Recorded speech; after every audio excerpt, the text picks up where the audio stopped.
আসসালামু আলাইকুম ওয়া রাহমাতুল্লাহ। প্রিয় দর্শক, আজ আমি আপনাদের কাছে খুবই গুরুত্বপূর্ণ ফজিলতপূর্ণ পরীক্ষিত একটি আমলের দোয়া নিয়ে হাজির হয়েছি। যে আজকে যে দোয়াটি বা আমলটির কথা আমি আপনাদেরকে বলবো, যা পাহাড় সমান ঋণ হলেও আজকের এই দোয়াটির মাধ্যমে তা পরিশোধ হবেই ইনশাআল্লাহ। আল্লাহ তাআলা চাইলে এর ফলাফল আপনারা 7 দিনের মধ্যেই পাবেন ইনশাআল্লাহ। তাই অনুরোধ রইল ভিডিওটি শেষ পর্যন্ত দেখার জন্য। তাহলে চলুন আমলটি সম্পর্কে জানা যাক। যে দোয়া বিশ্বনবী সাল্লাল্লাহু আলাইহি ওয়াসাল্লাম নিজেই পড়তেন ঋণ মুক্তি থেকে বাঁচার জন্য। বিভিন্ন সময় আমরা অনেকেই ঋণগ্রস্ত হয়ে পড়ি। এই ঋণ প্রকৃতপক্ষে কারো জীবনের ক্ষেত্রে সুখের কিংবা আনন্দের খবর নয়, আর তাই জীবনের সব সময় আমাদের উচিত ঋণ থেকে মুক্ত থাকা। ঋণ থেকে মুক্তি লাভের জন্য হাদিস শরীফের বেশি বেশি কার্যকরী সেই দোয়াগুলো পড়া। ইতিমধ্যে যারা ঋণে জর্জরিত তাদের জন্য আমি আজকের এই ভিডিওতে দোয়াটি বলবো। এই দোয়াটি যদি আপনি পড়েন তাহলে দ্রুত আপনার ঋণ আদায় করতে কিংবা আল্লাহর রাসূল সাল্লাল্লাহু আলাইহি ওয়াসাল্লাম এই দোয়ার যে শিক্ষা দিয়েছেন, এই দোয়ার মাধ্যমে আপনি খুব দ্রুতই ঋণ মুক্ত হতে পারবেন। আল্লাহ তাআলা সেই তৌফিক আপনাকে দিবেন। বিশ্বনবী সাল্লাল্লাহু আলাইহি ওয়াসাল্লাম ঋণ থেকে বাঁচার জন্য আল্লাহ তাআলার কাছে অত্যাধিক আশ্রয়ের প্রার্থনা করতেন। সহিহ বুখারী শরীফের একটি হাদিস থেকে বর্ণিত, একবার ঋণ থেকে রক্ষা পেতে আল্লাহর রাসূল সাল্লাল্লাহু আলাইহি ওয়াসাল্লাম প্রার্থনা অবস্থায় এক ব্যক্তিকে দেখতে পেলেন।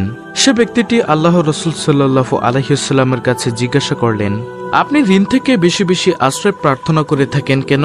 প্রিয় নবী সাল্লাল্লাহু আলাইহি ওয়াসাল্লাম তখন বলেন যে, মানুষ যদি ঋণী হয় বা ঋণের মধ্যে থাকে তাহলে সে যখন কথা বলে তখন মিথ্যা কথা বলে, এবং সে যখন কোনো কিছুর অঙ্গীকার করে বা ওয়াদা করে তখন সে তা আর রক্ষা করে না।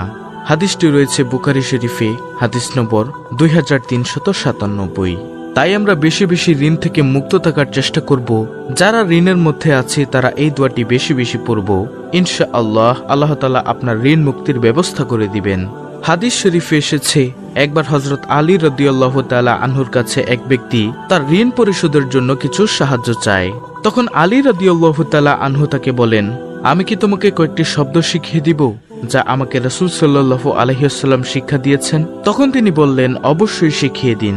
তখন হযরত আলী রাদিয়াল্লাহু তাআলা আনহু তাকে বললেন, তুমি যদি এটা পাঠ করো তাহলে আল্লাহই তোমার ঋণ মুক্তির ব্যাপারে দায়িত্ব নেবেন, যদি তোমার ঋণ পর্বত অর্থাৎ পাহাড় সমান হয়। সুবহানাল্লাহ। এই দোয়াটি আমরা পড়ব, নিয়ম মেনে আমরা পড়ব। ইনশাআল্লাহ আল্লাহ তাআলা আপনাদেরও ঋণ মুক্তির ব্যবস্থা করে দিবেন। এরপর হযরত আলী রাদিয়াল্লাহু তাআলা আনহু ওই ব্যক্তিকে যে দোয়াটি আমি আপনাদেরকে শিখিয়ে দিব সেই দোয়াটিই পড়তে বলেছিলেন। হাদিসটি রয়েছে তিরমিজি শরীফ, হাদিস নম্বর 3563। তো প্রিয় দর্শক, সেই দোয়াটির আমল এবং নিয়মটি শিখিয়ে দিচ্ছি। আপনারা দোয়াটি বাংলা উচ্চারণ দেখে দেখে মুখস্থ করে নেবেন। দোয়াটি হচ্ছে, আল্লাহুম্মা কফিনি বিহালালিকা আন হারামিকা ওয়া আগনিনি বিফাদলিকা আম্মান সিওয়াক। আল্লাহুম্মা কফিনি বিহালালিকা আন হারামিকা ওয়া আগনিনি বিফাদলিকা আম্মান সিওয়াক। দোয়াটি আপনারা স্ক্রিনশট নিয়ে মুখস্থ করে নেবেন। এই দোয়াটি আপনাদেরকে পড়তে হবে প্রিয় দর্শক। দোয়াটির অর্থ হচ্ছে, হে আল্লাহ, হারামের পরিবর্তে তোমার হালাল রুজি আমার জন্য যথেষ্ট করো, আর তোমাকে ছাড়া আমাকে কারো মুখাপেক্ষি করো না, এবং সেই অনুগ্রহ দ্বারা আমাকে সচ্ছলতা দান করো। এই দোয়াটি আপনাকে পড়তে হবে। এই দোয়া যদি আপনি পড়েন, বিশ্বনবী সাল্লাল্লাহু আলাইহি ওয়াসাল্লাম নিজেই সহিহ বুখারী শরীফের হাদিসে বলেছেন যে ঋণ যদি আপনার পাহাড় পর্বত সমান হয়ে থাকে তাহলে আল্লাহ তাআলা নিজেই আপনার ঋণ মুক্তির ব্যাপারে দায়িত্ব গ্রহণ করবেন। অত্যন্ত গুরুত্বপূর্ণ পাওয়ারফুল একটি দোয়া।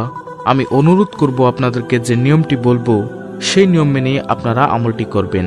দোয়াটি করার নিয়মটি হচ্ছে, প্রত্যেক নামাজের পরে, বিশেষ করে নফল নামাজের পরে, আর যদি আপনি পারেন তাহলে কষ্ট করে, যেহেতু আপনি ঋণ থেকে মুক্ত হতে চাচ্ছেন, ঋণ আপনার মুক্তির প্রয়োজন, সেহেতু আপনারা তাহাজ্জুদ নামাজের সময় উঠবেন। রাত 2টা কিংবা 2:30টার দিকে উঠে ভালোভাবে ওযু করে যে কয় রাকাত নামাজ পড়তে পারেন তাহাজ্জুদের নামাজ 2 রাকাত থেকে শুরু করে 8 রাকাত পর্যন্ত পড়তে পারেন। তারপরে তওবা ইস্তিগফার সহ দুরূদ শরীফ সহ আপনি দোয়াটি অন্তত 100 বার করে পড়বেন। দর্শক, মনে রাখবেন, দোয়াটি পড়ার আগে ও পড়ার পরে আবারও তওবা ইস্তিগফার করে দুরূদ শরীফ পড়বেন। তারপর আপনি আল্লাহর কাছে হাত তুলে চোখের পানি ছেড়ে দিয়ে আপনার সমস্যার কথা বলবেন।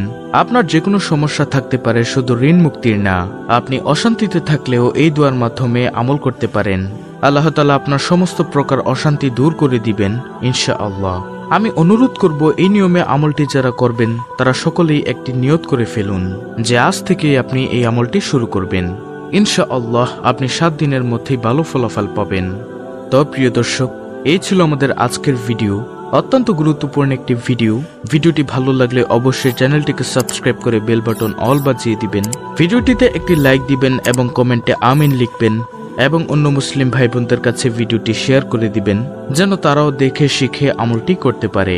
আল্লাহ রাব্বুল আলামিন আমাদের সকলের ঋণ মুক্তির ব্যবস্থা করে দিন। আমিন।